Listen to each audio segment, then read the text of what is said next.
இத தாண்டி வந்து கந்த புராணம் அப்படின்ட்டு தமிழாக்கப்பட்டது. இது வந்து அதுக்கு முன்னாடி வந்து ஸ்கந்தா, கார்த்திகேயா அப்படின்னு சொல்லிட்டு வட இந்தியர்களால அ ஒரு கடவுள வணங்கியிருக்காங்க. அந்த கடவுளும் முருகப்பெருமான ஒண்ணான்றது முதல்ல கேள்விக்குறி. இந்த கந்த புராணம் எப்படி வந்துச்சுன்னா வந்து, இது தமிழாக்கம் செய்யப்பட்ட ஒரு ஒரு என்ன சொல்றது? ஒரு பாடல். இத வந்து ஹிந்தில தானோ இல்ல சமஸ்கிருதத்திலயோ இருந்திருக்கு. அத தான் தமிழாக்கம் பண்ணி இங்க வச்சிருக்காங்க.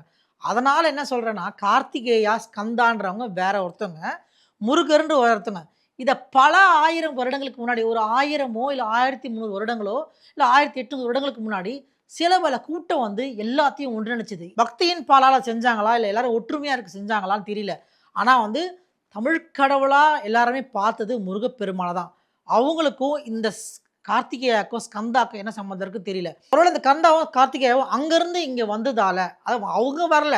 அவங்க கதைகள கொண்டு வந்ததால, அவங்க தான் வந்து இந்த முருகன வந்து கந்தாவா ஆக்கிட்டாங்களா? ஸ்கந்தாவா ஆக்கிட்டாங்களா? கார்த்திகேயாவா ஆக்கிட்டாங்களான்னு சந்தேகமா இருக்குது.